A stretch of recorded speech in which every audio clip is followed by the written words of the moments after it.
Welcome, everybody. We are delighted to have you. Today's session, I'm Mark Friedman. I'm the project director for the Person-Centered Planning.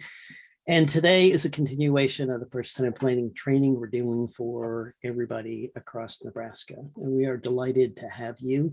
Many of you have been with us for many of the sessions that we're doing, and we're particularly pleased. Today is a special session on customized employment and discovery. And we're going to go through a few background pieces. Many of you know these beforehand from your experience in Zoom, but we have a few people who are still new to all of this. So just a few background pieces before we start. There's a view button in the upper right-hand part of your screen that'll toggle you through different views. Sometimes people find it easier, particularly when the speaker is on in the PowerPoint. You can see different connections of the PowerPoints or the speaker. There's also closed captioning.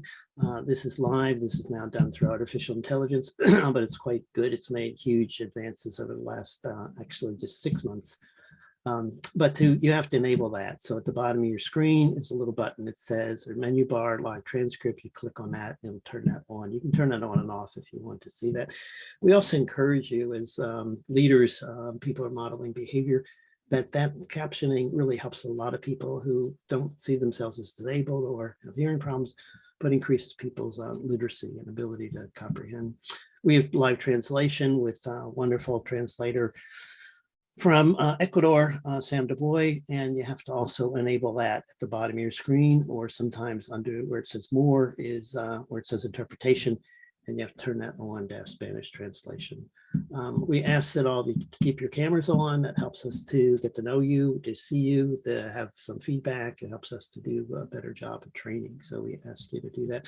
And particularly in the small groups where we have the interaction between 4 and 5 and 6 people is helped by having people's webcams on.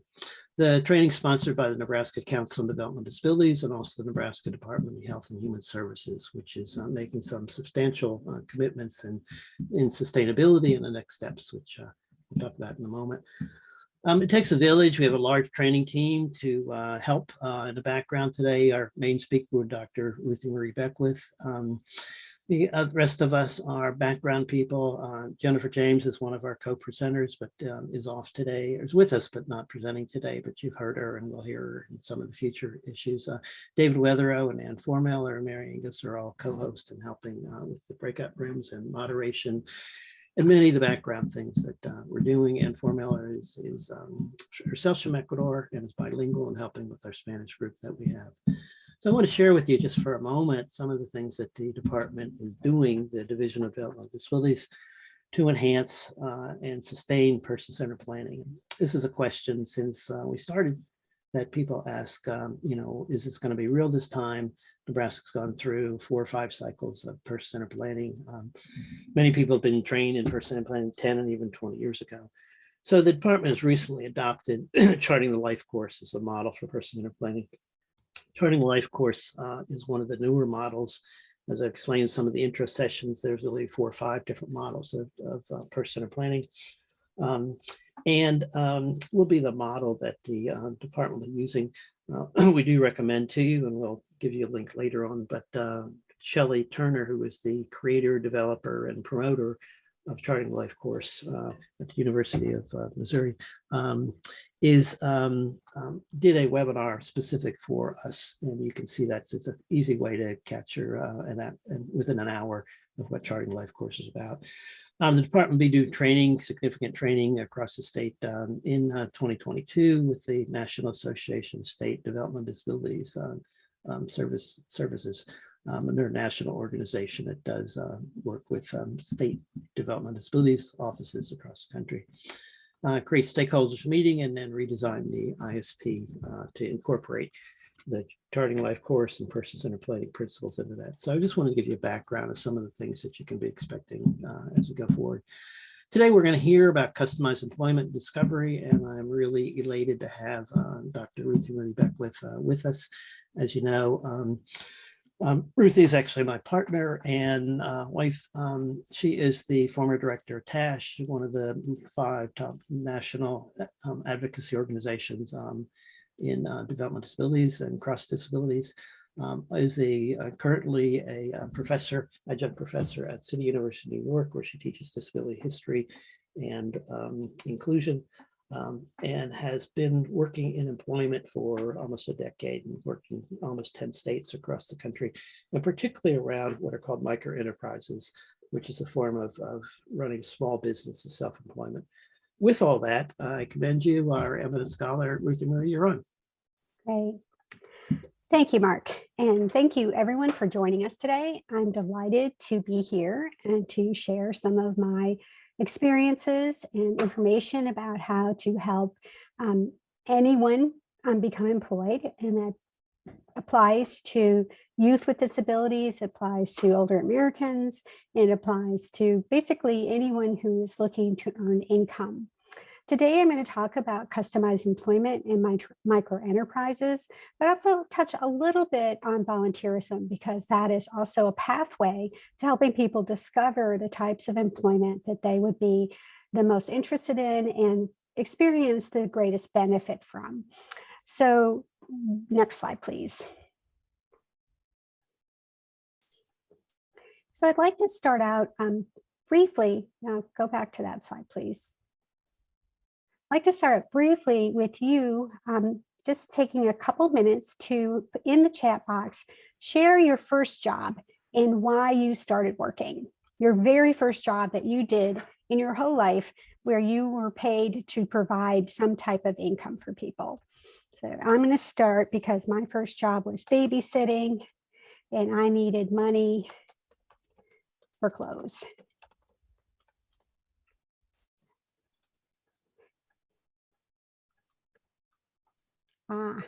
Mark delivered a lot of babysitting here. Dandelion digging. I've really seen that before. A lot of babysitting, cleaning, Taco John's, babysitting. Event planner, needed money for college. Lifeguard, that's cool. Picking weeds, waitressing, yeah. Inflatable decoys. Cheerleading outfit, cool, nice. More babysitting. I probably should have done like a bar graph Etsy or Mentimeter thing where we would just see babysitting turn into giant letters, because that seems to be more of what we were doing. Nursing home, running a nursery, cool, 12, yep. So thank you, everyone. So, you know, each of us started our journey as employees, whether we're working for other people or we were working for ourselves, you know, on very similar paths. And what we did in our youth, and sometimes as when we were a little bit older than youth, is we found a way to help earn income. And we had a particular need, a particular drive that led us to joining the workforce in America, in our society. And that need and that drive is the same. People with disabilities and youth with disabilities and older Americans have that same drive. Today, I'm going to talk a little bit about the barriers that people experience when they're trying to express that drive, and also talk about how we as a community of people that focus on individuals with developmental disabilities as well as older Americans, how we as a community can help support people to think about not only entering the workforce, but also think about careers. And in particular today, I'm going to focus on more heavily on people with the most significant needs, the most significant disabilities. That's where my experience, my training, my background is from. And the stories I'll share today hopefully will help you see that anyone can work, anyone can earn income. And sometimes it takes a lot of creativity to make that happen for people. But ultimately, and why this was included in our training for the Nebraska DD Council, was because ultimately, we want to make sure that everyone has an opportunity to work and that everyone has an opportunity to earn income, and that one of the best places to start that process is with the person-centered planning process. And so that's kind of, for a minute, I lost my little train of thought, but it came back to me. So, you know, person-centered planning is an integral part of helping people plan for employment and plan for ways that they can enhance their careers or enhance their job opportunities. So in the United States, people are expected to work from a very young age, very, very young age. We're asked, what do you want to do when you want to grow up? What do you want to do when you graduate from high school? What are you going to do when you graduate from college? So all of those things focus on what is your vocation? What are you going to do to contribute to society, but also be able to do things that help contribute to your own independence and your own autonomy. And some cases that we all still remain interdependent, but we still have a way and we are still an expectation in our society that we will do whatever we can to contribute to our own well-being, to our own and meet our own financial needs, but at the same time be able to do things that contribute in a way that matches our interests to society as a whole. However, in the United States, people with disabilities and older Americans have not been expected to work. And this has changed dramatically. I'm sure many of you have been reading in the paper, in the news, regardless of what news streams you tune into. There is a lot of conversations now about what's going on with our economy, what's going on with the Great Resignation, with people leaving work for a multitude of reasons that people are still trying to tease out and trying to figure out how can we help people get back into the workforce. I read an article just this past week about older adults who said there was one statistic that said, close to 3 million older Americans took retirement during the pandemic, but economists are forecasting that we're going to need at least 1.7 million of us, thus being older Americans, to return to the workforce in order to sustain the economy that we have now. So this is an opportune time for people with disabilities and older Americans to really think about what they would like to do to help earn income and how they can do that and get the supports that they need to really consider what is it going to take to help them do and work to whatever extent they want to and are capable of doing. In our society, what that means is that people who have traditionally been supported to do work in segregated settings now have an opportunity to really explore a greater amount of work in their local communities and be able to move outside of those segregated settings to situations that pay much more than what shelter workshops typically have paid. Most shelter workshop income is based on sub-minimum wages. And so this is a prime opportunity for people to begin to earn regular wages and in situations and doing things that they really, really enjoy and have support from their circles of support to be able to fully participate in. Next slide. So today in this training, I'm going to share information and resources that includes best practices for supporting people with disabilities, including individuals with significant disabilities, and help them access volunteerism, employment, and careers. Next slide. So why is employment important? Employment helps people avoid isolation and segregation. And even in the time of the pandemic, those people who are employed, as many of you are today, are participating in things virtually. That's what we're limited to now, but you're still avoiding isolation because you are being able, technology has afforded you with the ability to connect with your coworkers virtually. And because of that, you aren't segregated in the context that you are only working with people who have disabilities. You're working with people from a broad range of backgrounds, a broad range of diversity. Employment helps people be visible and known to others. When people are segregated, they're less engaged with the community as a whole, or they're engaged with the community in a way that clumps them together with everyone else that has a disability. And so in this case, it helps people become known as individuals and appreciated for who they are and the gifts and talents that they bring to their community.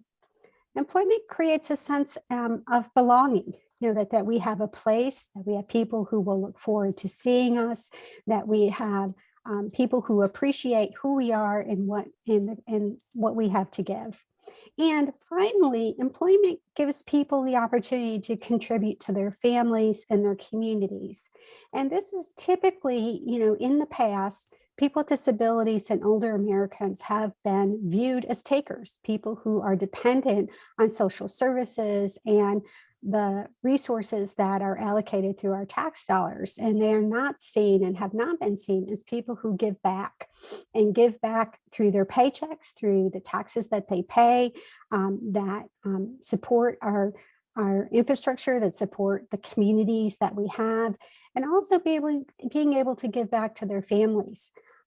When the notion of supported employment first began, and people that Mark and I worked with in the self-advocacy movement really began to move into more integrated work settings, some of the reasons that we asked people, which was really kind of, rhetoric, like, why do you want to go to work? Because we were really encouraging people to go to work, but we asked people why they wanted to go to work.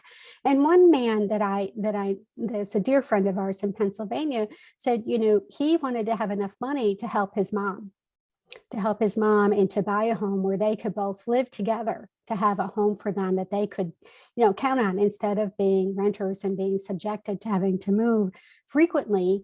And in his case, as a person with a physical disability, that meant, having to continually ask for modifications to their home for him and for his aging mother. And in the past, we never really thought about people with disabilities being the people who have resources that contribute to their family outside of the checks that they get from Social Security. He, as the oldest son, saw that as his cultural role to be able to take care of his mom, and having work afforded him with the ability to be able to assume that mantle in a way that in the past would have been completely, inconceivable to his mom, to other people in his family. So work is a way that people contribute to their families beyond what support they may receive from Social Security or other benefits programs.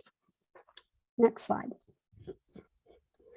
So a good life, as it's defined in our culture, not necessarily in other cultures, but in our culture, a good life includes a vocation. It includes employment and or volunteerism. And most cases, it includes both. I think everyone here is engaged in some type of volunteer work that you do through your church, through community groups, through a professional association that you're involved in.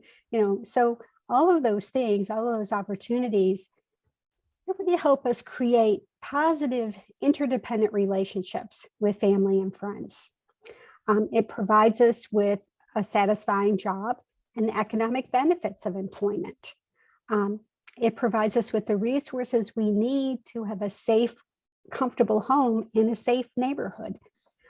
It gives us respect from colleagues, respect from coworkers, and opportunity for self-respect, that we have raised our self-esteem. Employment and volunteerism expands the choices that we have and opportunities that we have to engage in things in our community. Research has shown that employment improves our physical and mental health for individuals with mental health needs. Research has shown that 90% of the people with mental health labels find that employment has helped them not have relapses. And so it really is critical that we encourage people with mental health issues to pursue employment. And by employment, I don't necessarily mean full-time employment, but I mean some type of employment where they are working and have access to being able to sustain their mental health recovery programs. And finally, a good life includes access to recreation and leisure activities, as a majority of things that we want to do recreation-wise and leisure frequently have, a ticket price that we need to consider when we are, planning for those. And employment provides those resources to be able to go to the movies, to be able to go to the Christmas light show that's showing at the fairgrounds here in town. Those things, are opportunities that we have that will help us be able to be part of the things and enjoy the things that we want to do in our life. A friend of mine right now is on saved for, I guess he must have saved for a really long time, but he's saved forever to go on a cruise. And he's been posting on Facebook regularly the activities that he's been doing with the cruise that he's taken. And of course, I'm just thrilled for him, and I'm thrilled to hear his journey and his saga of really being able to do something and meet one of his lifelong bucket list goals. So, all of those things, come from the employment that he has and the resources that employment has given him to be able to save for a trip of that magnitude. Next slide. So a big part of what I'm talking about today, and we'll continue to talk about, is that what this requires, what it requires for people, particularly people with significant disabilities, to volunteer and to become employed, is that we will presume that they are competent. We will always presume that anyone can work, and that people with the most significant disabilities, when we put our most creative forces and collect those together, are capable of working. And in fact, this is codified in federal law. The Rehabilitation Act amendments of 1998 makes a positive presumption of employment for all people. The Workforce Innovation and Opportunity Act also asserts that people with the most significant disability should have the supports that they need in order to engage in, fully engage in the workforce. So presuming competence is the first step. And sometimes this means that we have to help other people in someone's circle of support be able to get their head around that, to be able to think about that this person that in the past they may have had no expectations for employment whatsoever, that we begin to help shape those expectations and help them share stories that will help them understand how the person that they care deeply about can become engaged in their community through volunteerism and employment. So next slide. So I'm going to share a video first. Today I'm going to share 4 videos. And this first video that I'm going to share with you illustrates a concept called customized employment. And I'm going to do a little bit deeper dive into what constitutes customized employment after the video. But this particular video shows Sean and his customized how customized employment was used to help him secure his job at Barnes & Noble and the types of things that entails. So we'll go ahead and play the video. I was a member of the transition team involved in the discovery phase for Sean.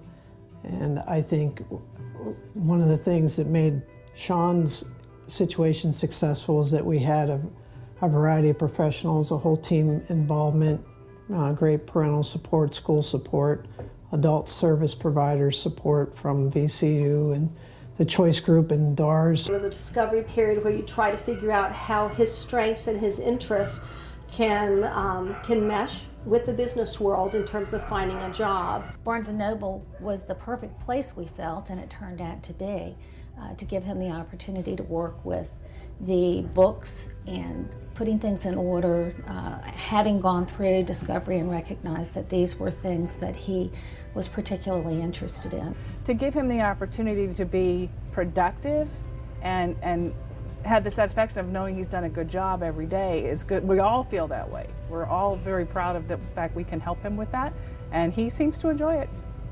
And I do chairs, and I do all the sides, and I sort the magazines, and I'm a man. For Sean, he doesn't work during opening business hours. He works prior to our opening, helping us keep our store neat and clean. He has a specific routine, which is actually very important because Barnes & Noble is known for a neat, attractive environment for our customers to shop in. And Sean actually is really helpful with that because there's things that he does that we will run out of time for in our daily routine, and we know we can depend on him to take care of that for us. So he's actually really integral to what we do here. Going to provide a positive environment for him, as well as an asset to the business, because if it's not an asset to the business, it's never going to work out. Every morning Sean comes in and he has a routine where he moves around our store and he will straighten books, dust fixtures. He helps in the cafe. He takes the chairs down to assist the cafe staff. Our store gets very dusty because of the book dust that comes in from the shipments, and it settles on everything. And Sean has been able to keep that at bay. It's been awesome because it can be daunting. And he just goes right through his routine. He keeps our stock looking neat and clean and fresh on the shelves. So it really, he takes pride in doing it, and we love it because it makes our store look better. Sean's job coach, Rachel, has come up with a program plan. She created a guide in his iPod. He's very tech savvy, so he knows how to use all of that. And it shows him step by step where he's supposed to be on what day that he's here, what his tasks are, and it moves him through his routine so that he stays on track and he doesn't get lost in what he's doing. The biggest factor in Sean's success was the total team commitment, including that of his mother. His family was totally behind helping him to be everything that he could be. We meet at least once a month for the past 4 months or so, just to discuss problems that arise at work, ways to handle them, how also to celebrate Sean's success, the things he's doing well, but keeping that communication and team together and ongoing communication, I think, has also contributed to his success. These are critical programs that make a huge difference in these young individuals being successful adults, being able to maximize their success. And from a financial point of view for our country, they become tax-paying working adults contributing to society.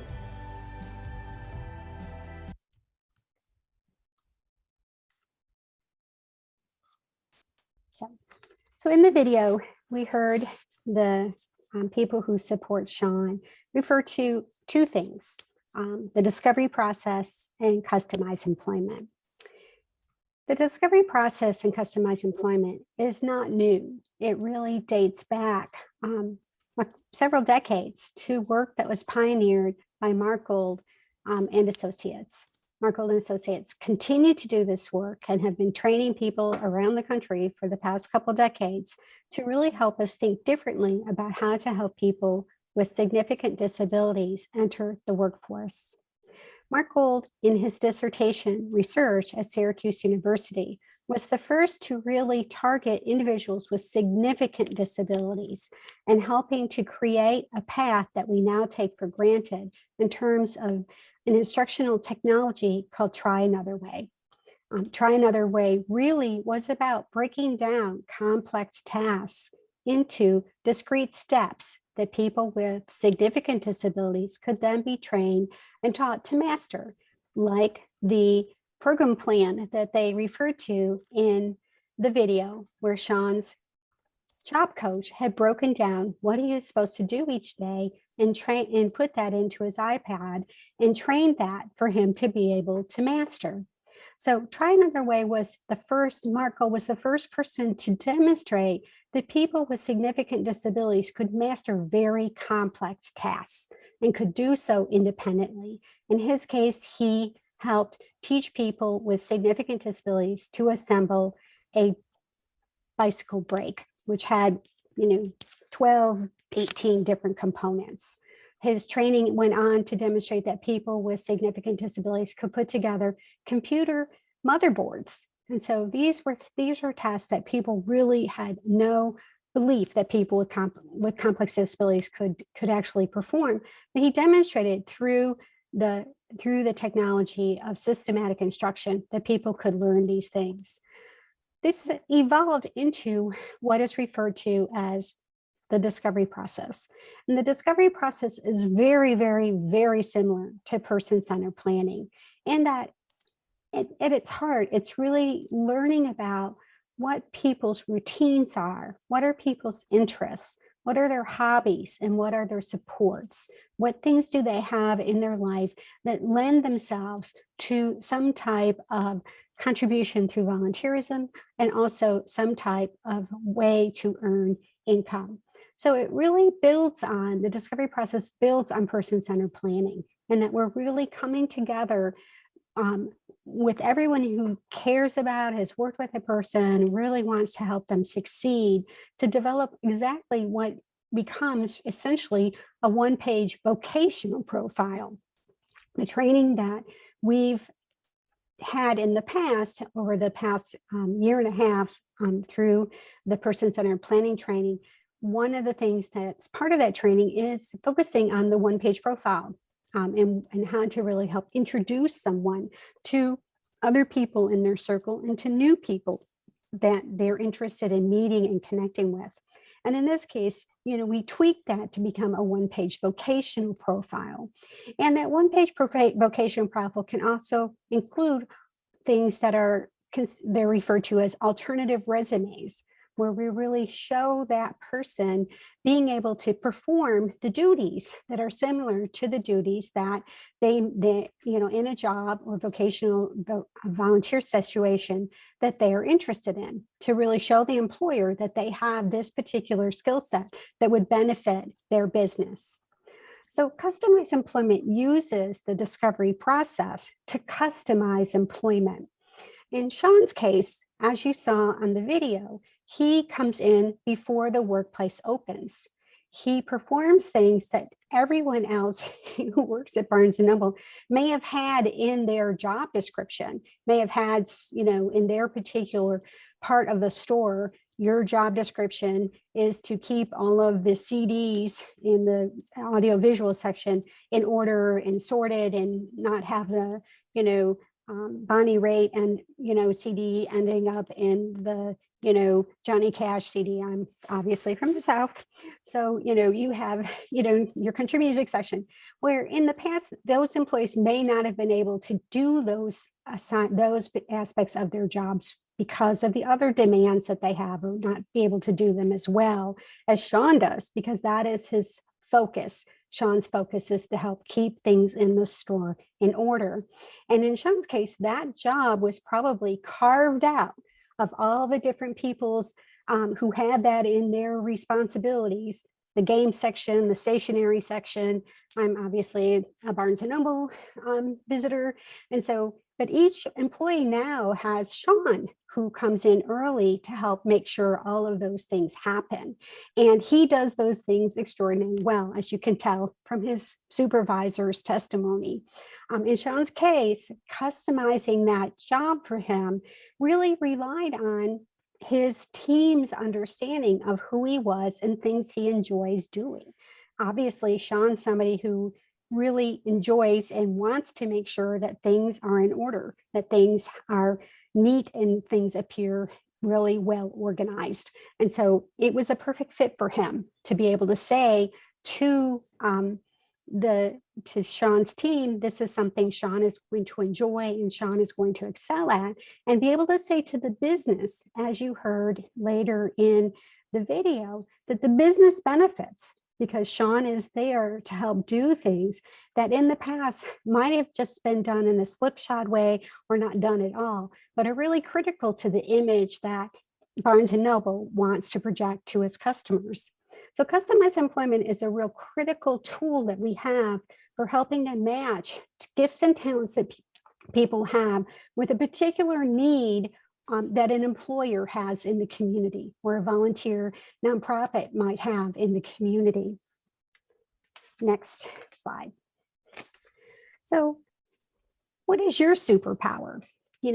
Everyone has something that we are particularly good at or is really particularly important to us. So the discovery process really includes getting to know that person's superpower. It really means that we're going to use person-centered planning as a tool to help discover those gifts and talents that people have. And in my case, as the work that I've done more than a decade, Mark was very kind. It's been going on a little bit longer than a decade. Took me to, all around the country because I became known as somewhat of an employment zealot, someone who really believes that there's a place and a calling for everyone if we just get to the core of who they are and find that kernel of things that really lights them up. In my case, one of the places I was fortunate to be able to go was Florida, where I was looking at people who were on Florida's waiting list, but also learning about who they were to be able to recommend to the court that they be able to be on, included in programs for people with disabilities. And I was fortunate to meet a guy named Bob. And Bob was a young adult who was receiving services from vocational rehabilitation services from VR, but hadn't really had a lot of luck in his job search. He had a job coach, he had a policeman person, he had everybody in the system that everybody could possibly hope for to be able to help him become employed. But one of the things that they had overlooked as they were working with Bob, they had really honed into who he was and the things that he was the most in tune with. And what he was the most in tune with, as you can tell from my little picture of a Harry Potter Lego person with a Harry Potter Lego owl, was Harry Potter. Now, Bob lived in Orlando, and down the road, this was at a time when Disney World was building out its Harry Potter extravaganza, experience for people who go to Disney World. And Bob knew everything there was to know about Harry Potter. He could tell you the characters, he could tell you the plot lines for all the books that had come out until that point. He knew everything about the movies. He knew everything and anything there was to know about Harry Potter. But nobody had thought about helping him apply for one of the associate's jobs at Disney World, where their job was to help, take people through the Harry Potter experience. So taking that gift and talent that he had was a marketable knowledge base that he could in turn use to help get into the workforce for the first time. Another part of the discovery process is really paying attention to when things are going well. When somebody's doing really well, when they're having a particularly good day, what are the things that they're doing that make that the case? And how can we capture those things and make it happen more often, make it happen more frequently, and have it happen, through employment or self-employment? And so a big part of discovery is this is your superpower. This is things that you are really, really good at. And you really think that this is something that you could use to help contribute to the workforce. And so the foundation of discovery includes identifying your gifts. What are the ways you contribute now? What are the ways you contribute to the family? In some cases, when I meet with people, people will say repetitively, this person is a really good listener. This person is somebody who really helps smooth the wrinkles when there is conflict. And that's a skill set, and that is a gift that people have, a personality trait that people have that can be warmly welcomed in a lot of places where people just want somebody who will always be a calming influence on other people in that working environment. People's experiences. What have people done? What have people learned from those things that they've done? One thing that, you may learn is that is like the last thing that you ever want to do in your life.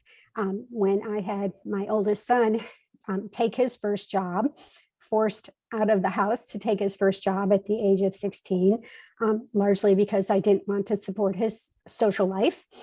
He opted for the McDonald's experience and learned rapidly that my reasons for encouraging him to go to college was because he really didn't want to he never saw himself as a lifelong McDonald's grilled person. So we learn from the experience of jobs that we don't like, or we learn from those experiences that we really like. We're really great at talking to customers. We're an outgoing person and we can talk to somebody about anything. That's kind of what Dr. Freeman, Mark, is like. He can talk to anybody about anything. That is a gift and talent that he has that really can turn into a marketable skill, in different work situations where you're a front-facing customer service person. And then capacities. Capacities is an important part of thinking about employment for people. And some of the cases and the examples I'm going to share with you after the break is really about, some people can work 2 hours a day. Some people can work 8 hours a day. So a big part of what we think about when we're looking at people with significant disabilities is that capacity, is their stamina. It's not to say that we want everyone to, shoot for a 40-hour work week, because that is just not realistic for them. But 2 hours is very realistic for them, and that gives them the benefits and all of the experiences that they want to have out of being in the workforce or being in that volunteer job. So next slide. So a big part of what I'm talking about is using circle supports for employment. And the first step is really helping that person tell people in their network, tell people in their circle of support that they're looking for employment. When I do person-centered planning, when I work as a facilitator, employment is always a question that I put on the table. It's a question that many people, when you're doing those first initial person-centered plans, have never been asked. It's never been raised. And so it's important, if you're one of the people who are helping to facilitate person-centered planning for people in Nebraska going forward, that's a standard question that you ask, even if you get pushback. Some of my initial experiences were like, this person's never going to work. We take care of them. They have everything they need. And we're just going to take care of them and all their needs are met. One of those people was someone that I worked with in West Tennessee when I first went to do a person-centered plan for this man, and I'll refer to him as William, had moved out of the large institution in West Tennessee, had been institutionalized, and it was at a time when families were being able to get the supports they needed to have the person move back home. And when I first met with them to do a person-centered plan, they're like, oh no, he couldn't possibly work. He's blind and he's been in the institution. There's no way he could possibly work. But by putting that on the table, it really opened the door for them to be able to begin to think about and look at what is this person's capability, and maybe thinking about work wasn't such an outrageously crazy thing that Ruthie was coming to talk to us about. And eventually, he ended up having 3 gumball machines that were donated to him. And because he had a strong circle of support, they were able to locate those in community businesses in a very small rural town on the border of Mississippi, the Mississippi state line.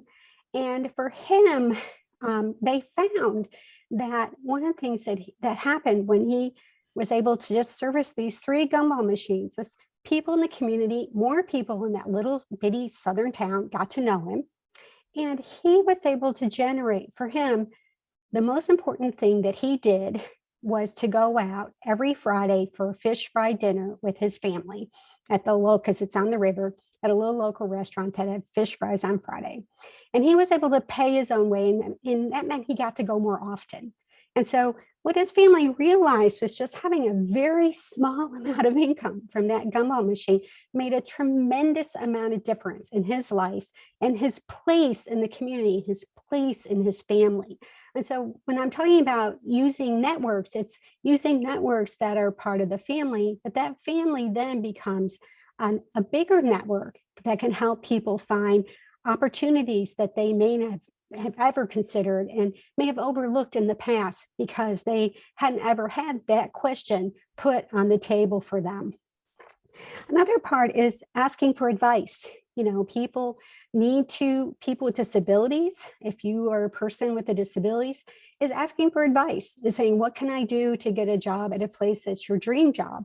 Or what can I do to be able to expand my resume? In some cases, expanding your resume may include going to college. It may include the kinds of college programs that Think College promotes in terms of helping people with intellectual and developmental disabilities pursue community college, pursue four-year degrees that in the past we have not thought about at all, particularly for people with significant disabilities. And finally, using social media platforms to expand our networks. The pandemic has just exploded with opportunities in virtual networking that in the past we would never have thought about. People with intellectual and developmental disabilities being able to access. And I'm talking about cooking classes, I'm talking about yoga classes, I'm talking about dance classes, things that in the past people just didn't tap into. Now are ways that help people really expand their networks, and people have an opportunity to meet people not only in their local community, but also in a broader network, where people can begin to look at skills and acquire skills that in the past that they just didn't have access to because they're in a very small town or they're a very rural area where there aren't yoga classes. But now they're able to access and use and develop those skills and learn those things through social media platforms. So next slide. So supported employment, just kind of summarize what I'm talking about in this particular part of my presentation is, there are three kinds of employment when we're talking about people with significant, particularly people with significant disabilities. Just to give us a chance to kind of break that down for y'all. So what emerged from the field first in the 1980s was a concept called supported employment. And this meant that people had support to become employed. There was typically a job coach, a job placement person whose responsibility it was to help people find a job and then train them. The job coach would train them to perform that job. And in this case, the jobs were generally positions that had set days, they had set hours. The work was structured by the employee, by the employer. Other people controlled the work that people did, and other people owned it, as most of our standard employment, the other people own it. And the income was dependable. You knew you're going to work this number of hours, you were going to get this pay, and at the end of the week or every other week, you would get this paycheck. And typically in supported employment, the job coach would fade back and would not necessarily be with you on the job site on a daily basis. That's different now. Supported employment may include a job coach that stays with someone on a daily basis and stays with them during the entire time that they are on the job site. But that varies based on the job, and that varies based on the employer. Customized employment introduce flexibility into this type of employment opportunities.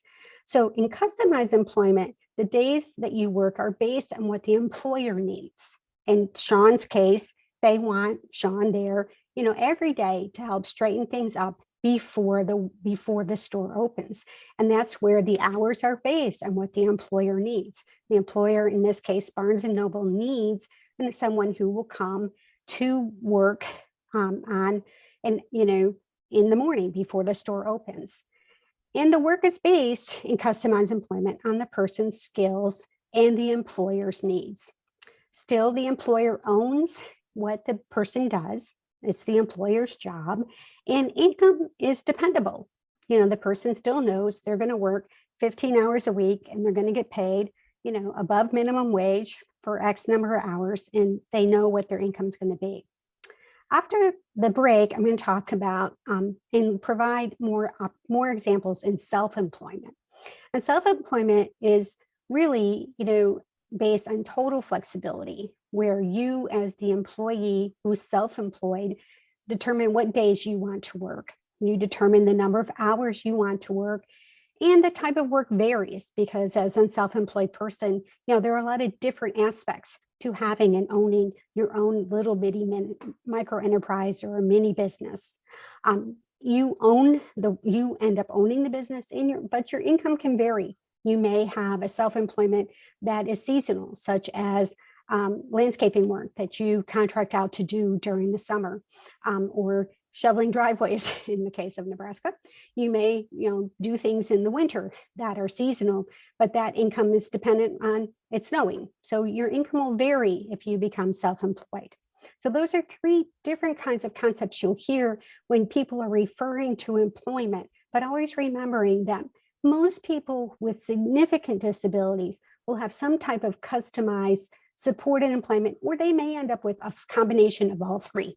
They may end up working for, a regular employer doing X amount of work, and then have something that they're doing that relates to self-employment, where they're supplementing their income through a gift or talent that they have that they've been able to market. So next slide. So this takes us to our first breakout room. And today, what I want you to think about, and the questions in the breakout room, which we will have 10 minutes to do, are talking about three things. And maybe as you go around, you might talk about one thing you're good at and how you use that particular gift or talent where you work or where you want to volunteer.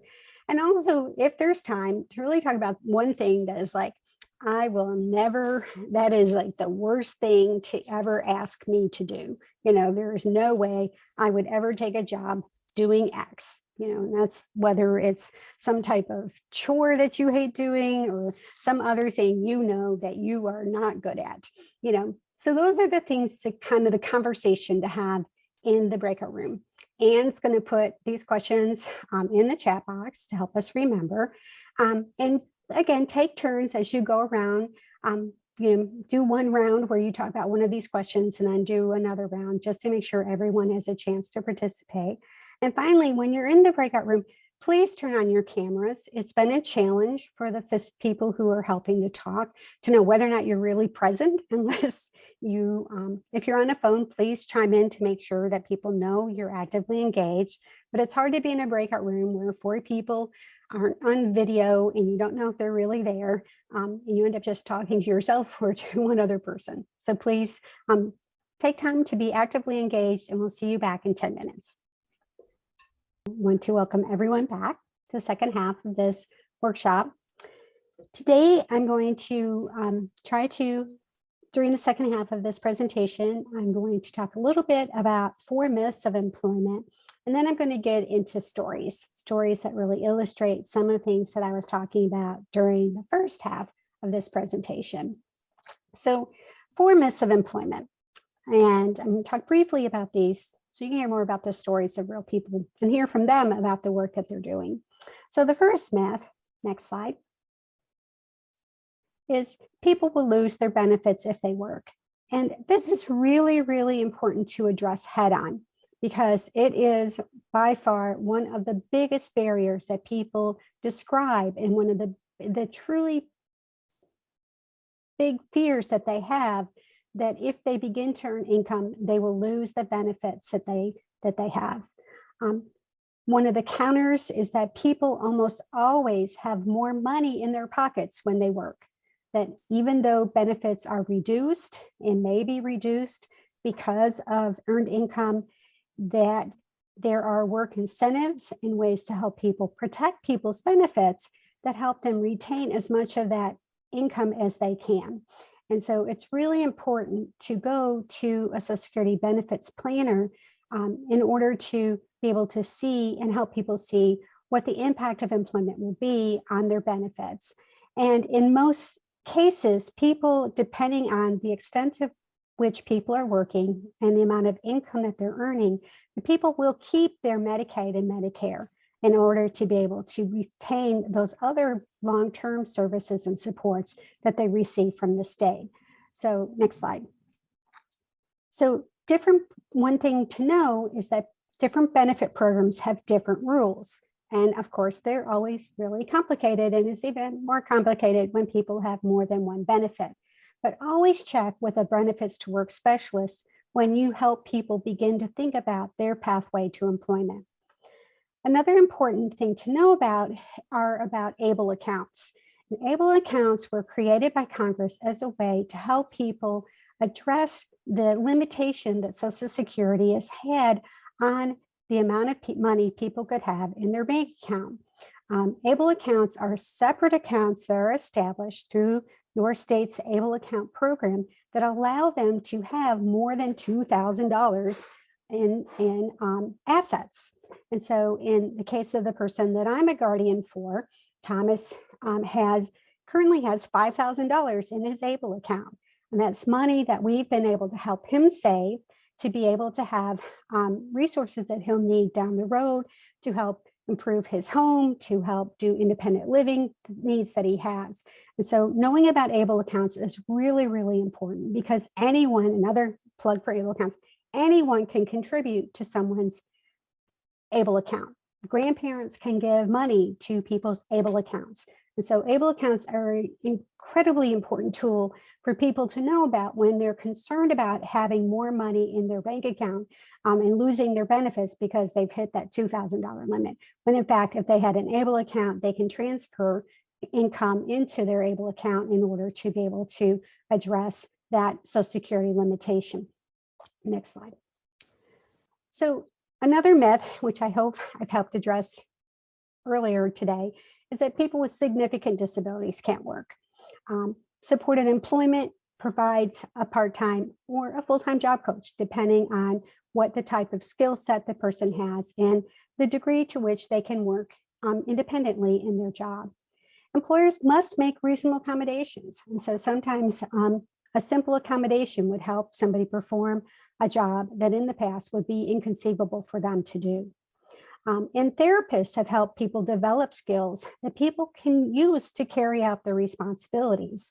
One quick story is the story of a man that I worked with in New Mexico who had his own business making organic doggy bites. And the doggy bites were just biscuits that he made from a really organic, generic recipe that was safe for dogs and also safe for dog owners.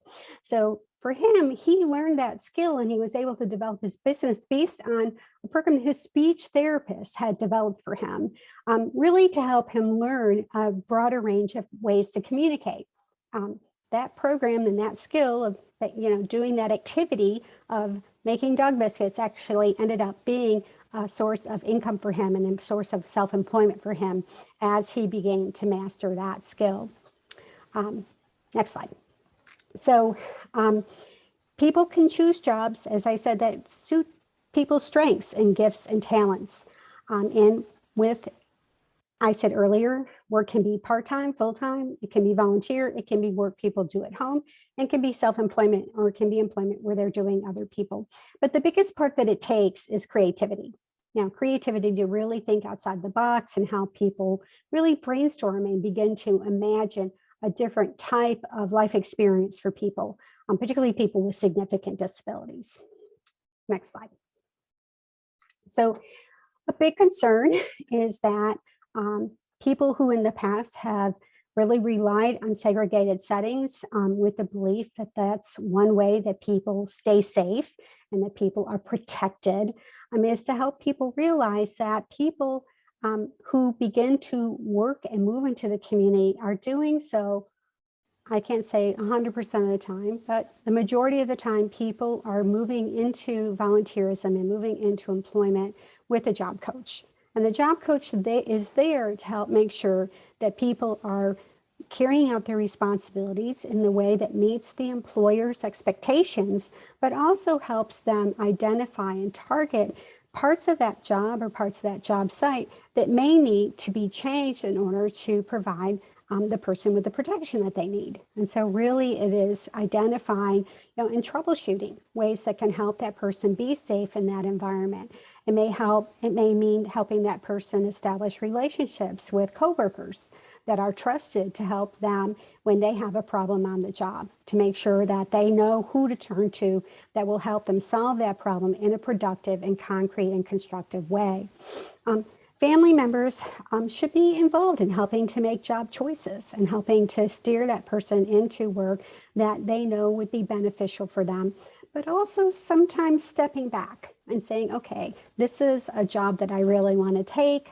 I may not be, fully on board with you taking that job, but that's a job that's important to you, and supporting that person, your son or daughter, family member moving into a job, knowing that it may not work out.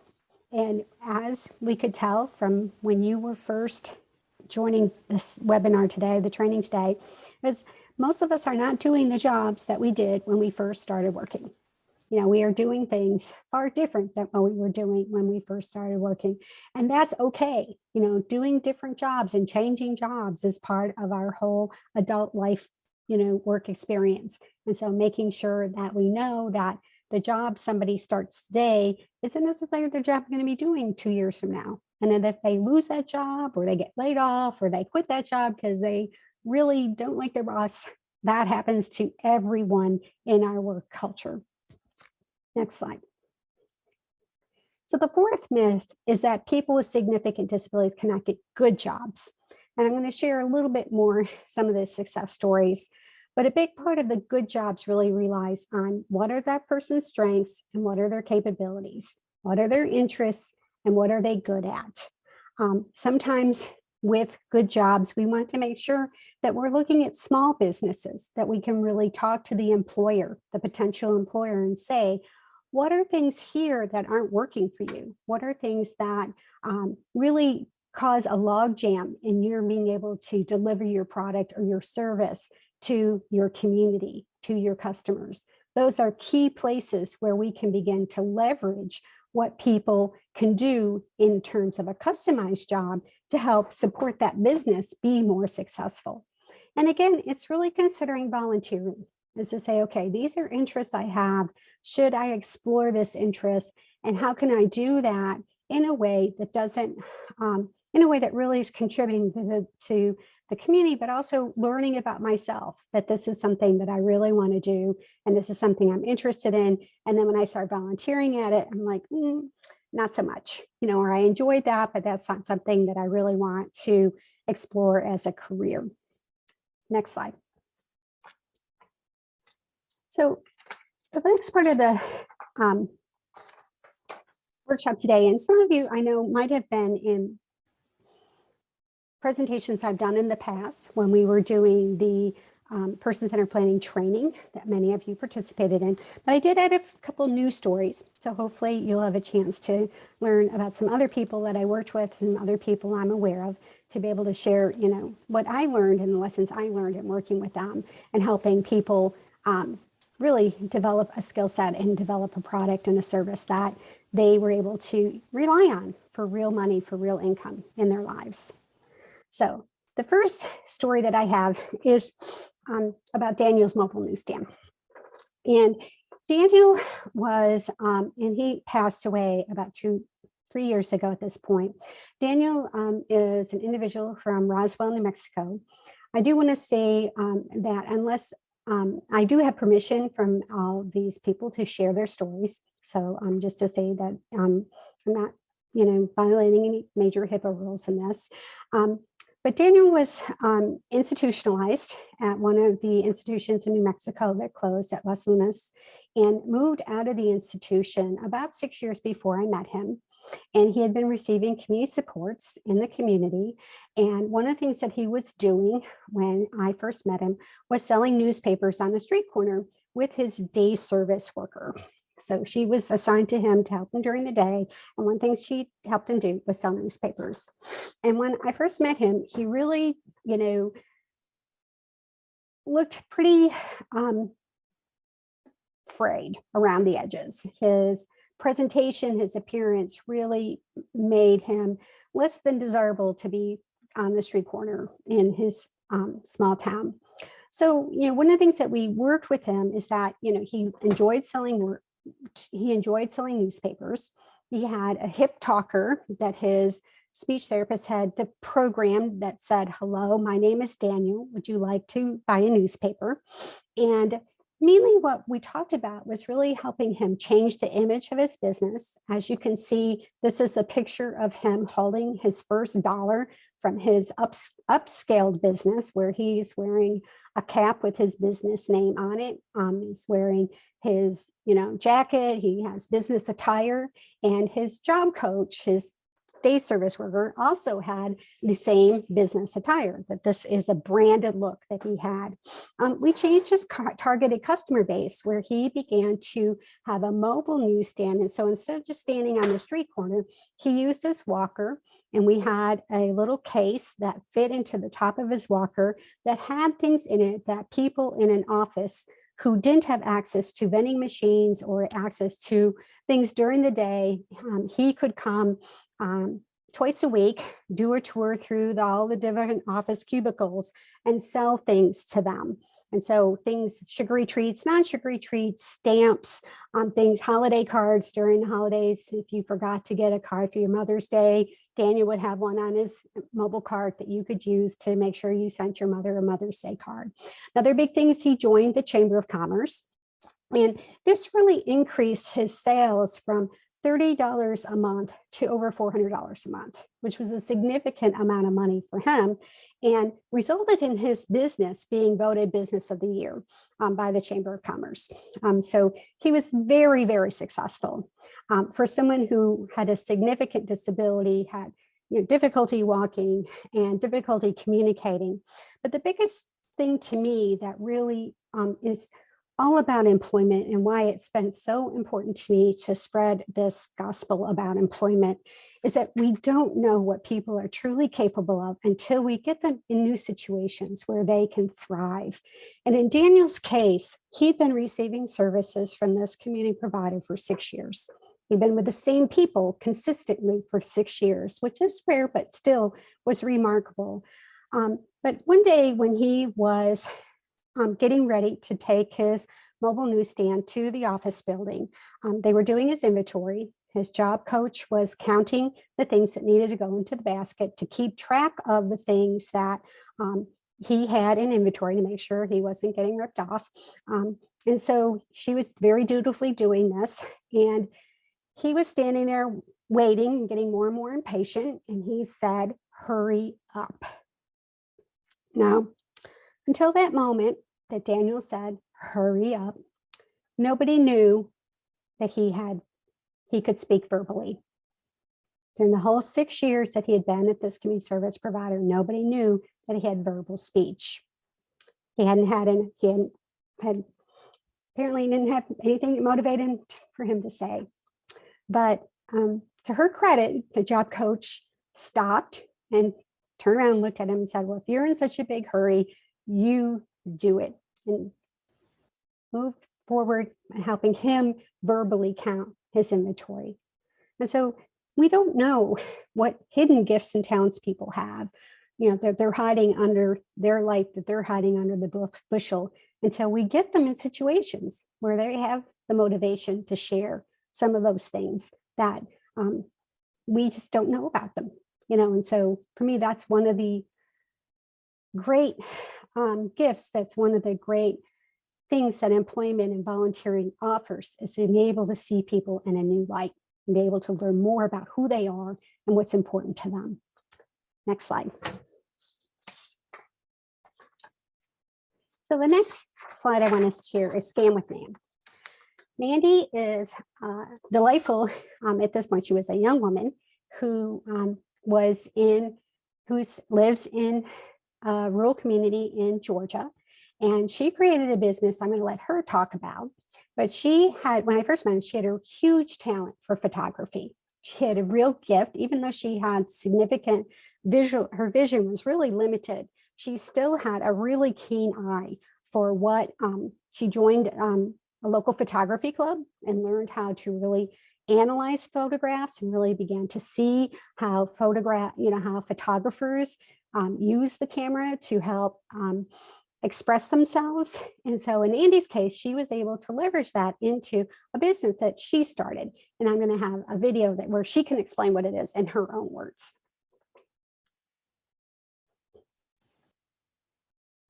Need some sound.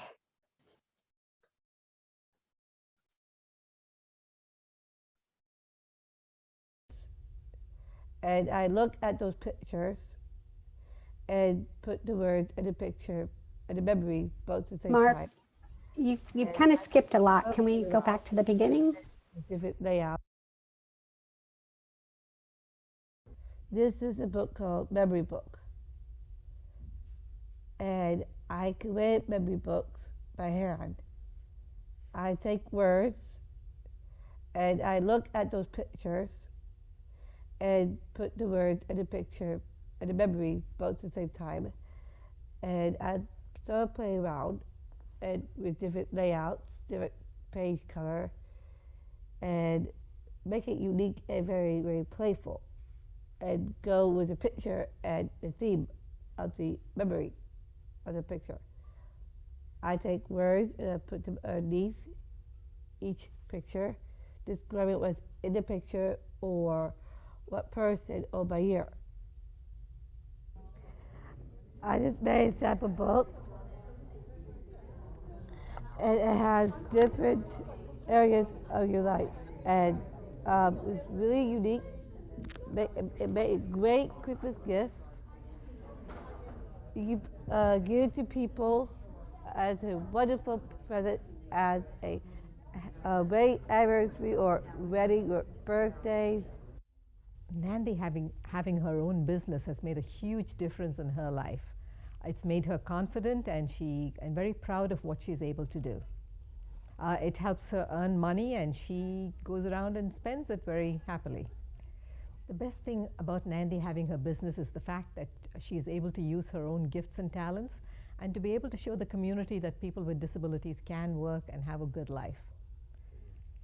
What's been most difficult is the day-to-day support. It's a lot of time for the family to support her, and we are working on getting other kinds of support through her waiver, a self-employment coach, and also getting all the materials together for a person who's self-employed. I think marketing is a huge challenge, as is record keeping. The GAO has helped Nandi a great deal because she was able to get training and assistance with Ruthie Beckwith, and that's helped us get it to a professional level. Till then we were plugging along trying to make it work and had some challenges. After working with Ruthie, it's really come up a new level. So a big part of, just to go back to wrap up Nandi's story, a big part of what initiated her business is that in her community there had been flooding, and a lot of people who experienced flooding lost the photographs, the family photographs that they had. And she saw that as a real huge loss. And so one of the first things that she began to offer as a business owner was the opportunity to have those photographs scanned, which is now pretty common, but 10 years ago it was very uncommon. And so people were able to take their photographs to Nandi and create a backup where people could also, she was storing things in the cloud for people, but also people could have it on a jump drive. So it was a way for her to serve her community. She really saw that as a need, particularly for older Americans in her community who didn't have the opportunity to really sort through their photographs and be able to capture the ones that were the most important to her. Another person that I worked with is Brian Martin, who is the owner of Hardback Yo-Yo. And he had an interest in the environment and recycling. So I'm going to let Brian share his story in person. And Anne is going to, in the chat box, put a link to his Etsy shop where you can go and look at the products he's still creating and hopefully do some Christmas shopping. So this is a really cool business. Hi, my name is Brian Martin. I'm a 29-year-old from Northbrook living with Asperger's. I own a micro enterprise called Hardback Yo-Yo, and I have been doing so for over a decade now. Most of my products are taking old discarded media like hardcover books and repurposing them into new things.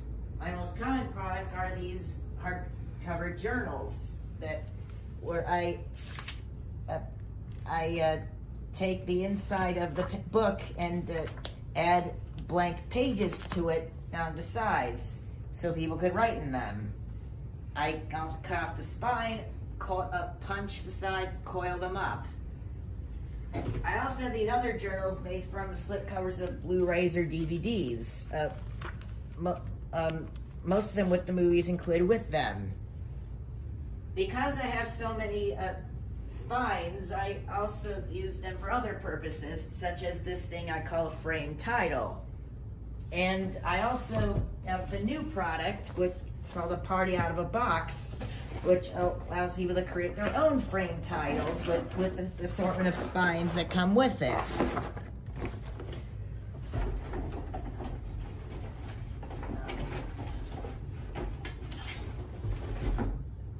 As someone with a disability, all of this provides me with employment and work skills, and I would really love it if you could support my business. It would be very much appreciated. You can find me on through social media at etsy.com/shop/hardbackyoyo or on Instagram, Facebook, and Twitter at hardbackyoyo. Thank you. The funnest part of Brian, to me, I haven't seen or talked. I talked to Brian's mom. Obviously, we talk to moms a lot, but it's really neat when I found this video of him that he presented at the TASH conference last week. Was really, seeing how his business has evolved, and that people continue to grow and change and add things to their business to help keep their own interests alive, but also to continue to expand access to different customers and the different opportunities that people can buy into and be able to support the business of people. I'm going to skip this slide, although I would really love to talk about Harbin's repairs because, this is one of my favorite stories, but I'm running short of time on my success stories because I want to share the final one, which is really a story from Nebraska. And this particular video is about a project search program that is based in Nebraska. And this is a story where, it really helped someone, just let it speak for itself, because this is a really cool video that I was able to find when I was preparing for this project, this presentation.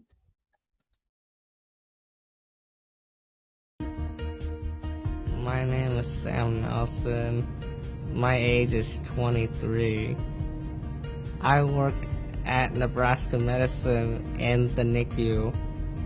I started working at Nebraska Medicine through Project Surge. Project Search is a neat program. It helps individuals be more integrated into a business where they spend most of their day learning that internship or that job to hopefully get hired on at that business or somewhere in the community because they have those transferable skills. A few years ago, Nebraska VR had reached out to Nebraska Medicine. The discussion began about an immersion program. For us, it was a way to reduce the turnover and have an engaged workforce that could deliver productive results. And so we worked and brought the Project Search model to campus. John with Nebraska Medicine has really embraced the Project Search model and has really helped students find their interests, find their potential, helping them with their careers and building the lives that those individuals want. I see a lot of students who don't know what they want to do when I first meet with them.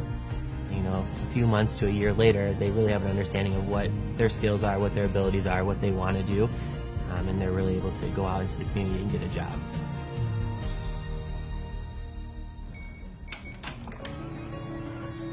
We were discussing about getting me a dishwashing job, but I ended up working at Nebraska Medicine. It was a good thing. Sam works in our neonatal intensive care unit. I got really good cleaning isolates. Isolates are the incubators that the infants are in. Not only can Sam do an isolate just like anybody else and do it to the standard just like anybody else on the team, but he also launders cleaning cloths that our team uses. It just happened that with the timing, we had an opportunity where we can reduce our costs by laundering in-house, and we had an individual that was completely capable. I like working with the group and Project Surge at Nebraska Medicine. I get to see all kinds of people. My favorite part of the day is hang out with people at lunchtime.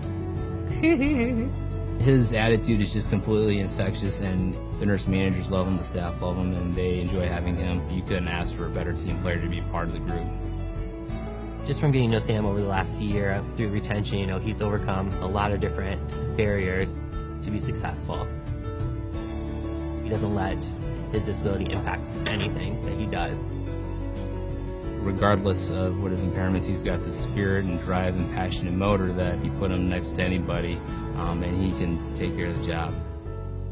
I see Sam really being able to build his way up here in Nebraska medicine, but I also think that he has the transferable skills to take that anywhere that he wants to go in the community. Hopefully to get a full-time job, or hopefully just to continue working. This is a young man that's contributing to the community and adding value to the organization day in and day out.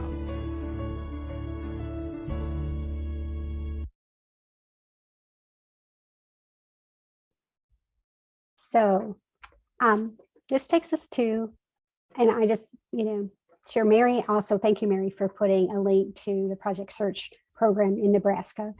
Project Search is in most states. Here in Tennessee, it's based in Knoxville and also at Vanderbilt University in Nashville. So it is a resource for people, particularly people who it's a huge transition program for students who are coming out of high school. So the next part, this brings us to our breakout room, the second breakout room for today. And this is a 10-minute breakout room. And a big part of helping people think about careers and helping people think about volunteer opportunities and helping people think about customized employment in particular is thinking about products and services that exist in your community and really looking at those in terms of what is a community need. A lot of times people might think of a business or a micro enterprise that they're interested in doing, but there's already, more than enough of those businesses in your local community. So instead, one of the things that I began doing when I got into this work and really became, again, another obsession of mine was thinking about products and services that are missing or hard to find. So for example, if 10 people started a hardback yo-yo type of business in Brian's local community, that would probably flood the market. That would probably create more business that could be sustained by that community. Where in fact, what we're looking at is trying to find things that are missing. And one quick example I can give is Mark and I were fortunate enough to be able to do some training, self-advocacy training in Kosovo. And this was after the war, and many things were limited in Kosovo and Pristina, which was the capital where we were doing the work. And it was impossible. It just didn't exist in Pristina was coffee to go. And those of us who are big coffee drinkers know that having that cup of coffee in the morning as you're walking out the door of your hotel or out of Starbucks, it just didn't exist there. And so for me, when I was thinking about employment opportunities for someone with a significant disability in Pristina, Kosovo, was having a coffee kiosk, where people could get coffee to go. And there were plenty of UN workers, plenty of other people there who I know would really have queued up in a hurry and lined up in a hurry to get their coffee to go. So that's the kind of thing I'm thinking about. So in the breakout room, think about what products and services really is there too many of, in your community, there's more than enough of this service, but think instead about and talk about what products or services are missing or hard to find. What's something that you personally would pay money for to have somebody to acquire or to have someone come and do? And so let's think about the kinds of things you come up with, and looking forward to seeing you after the breakout room. Okay. Well, welcome back, everyone, and thank you for coming to this presentation today. I hope you've had a chance to think about and in the breakout rooms talk a little bit more about creative ways to help people with significant disabilities, people with disabilities in general, and older Americans find income, find sources of income, and be able to contribute to their communities. I want to close out the presentation with talking a little bit about employment resources, supports, and services.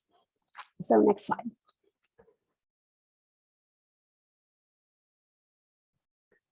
So an important part of what you do, and whether you're a person with a disability, whether you're a family member or in a person's circle of support, is really recognizing that the family plays a role, an important role in making employment work. A big part of this is helping them, helping the family, and helping the individual imagine the possibilities. Is really thinking outside of the box and what would it look like? What would it look like for that person to be working and to be working in a place where they feel valued, where they're making a contribution, and they feel like they have begun an important step in being what's considered an adult in our society. Making sure that you've checked in with your benefits to work specialist, and making sure that you understand what the implications of work are, and that despite the disincentives, there are still other incentives that help that person be able to become employed and be able to obtain and use as much as their income as possible and still retain the benefits that are important for them to receive the long-term services and supports that they need in order to be successful. Families play a critical role in helping people find jobs and choose jobs. Many of the jobs that we have, my first babysitting job was because my mother had a friend who needed someone to babysit her 5 children. So a lot of our families play an important role in being able to find the kind of job that really fits who we are or meet that need that we have on a long-term or short-term basis. And finally, it's supporting the support staff. It's recognizing that they do play a critical role in making sure people are successful and what is it the support staff need in order to be successful. Next slide.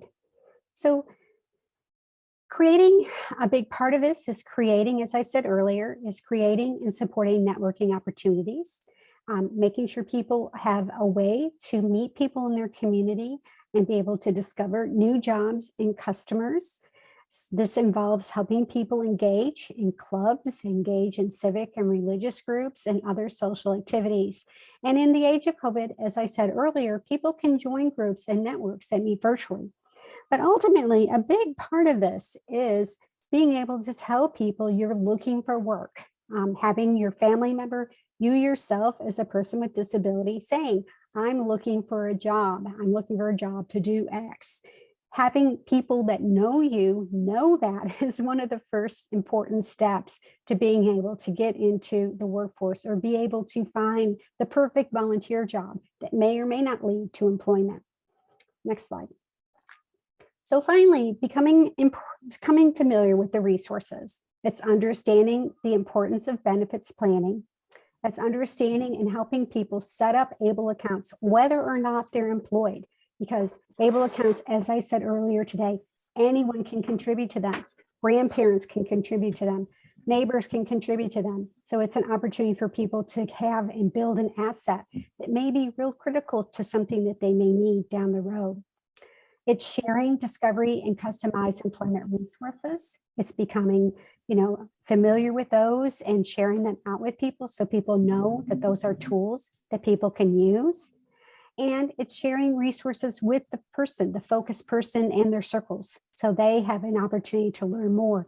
The videos that I shared today, finding examples where people can say, oh, I could do something like that. Or my son or daughter, I never thought about that, but gosh, this is something that they could do that I never thought about. And finally, it's sharing resources about post-secondary education. Somebody is, Mark, so that people know at any time people can go back to, school. They can graduate as part of their transition planning process from undergraduate, from high school to adulthood includes post-secondary education, includes an opportunity to go to college and learn things that they want to continue, interests they want to continue to pursue. So that's our presentation for today. I want to thank everyone for coming. I'm going to turn it back over to the final commercial break for Dr. Freeman. Mark, you're on.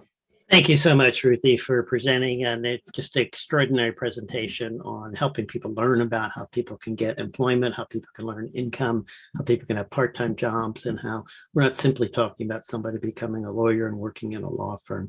Just a few items as we're winding up, and we're just a couple minutes past. Ruthie-Marie will be presenting next week on Self-Advocates. This is in February. We'll be having round 2 in January, and then Ruth will be back with us in February. We're talking about having people themselves, people with disabilities, join in training so that they can learn how to lead their own meeting. You've heard from Janet Tibbs quite a bit today of some of the things that she's been able to do. Just a few other items as we wind up. We have Person-Centered Planning Champions. This is promoting, pushing forward keeping in the loop. Anybody who wants to join us as a person-centered planning champion, we're having monthly meetings. Just put into the chat box just your email, champions, and that you put your email there, and we'll keep you connected to that. I want to just highlight the 10 webinars that we did in year one. These are all people who've done extraordinary work in person-centered planning. You can see Shelley Turner is the creator and developer of person-centered planning and continues with that work, and we highly recommend. This is all on the department's website that Ann's put a link in. Again, if you'd follow us on Facebook, we'll have a link there, and we put a lot of links in today, resources, and there is on the bottom of the chat room, there are 3 dots, and if you click on that, you can download the entire chat box and look at all the resources. With that, we're going to wind up. If you would put into the survey link for us, there's the link, and Ann's putting that in the chat box. If you just click on that. This is funded by the state and the federal government, and they're really interested in how their money's being spent and how well it's being used. So we would appreciate that. With that, we will see you all on the next round. We'll be with you in 2022, and we'll have a whole series of trainings that we're doing. Thank you very much for coming and being with us. We appreciate your time and your effort and joining with us on behalf of our entire team of Ann Formeller and Mary Agnes and David Weatherow and Ruthie-Marie and Janet. We appreciate you coming with us. So with that, we hope you have a good day, and we'll see you in the next round. Bye-bye, everybody.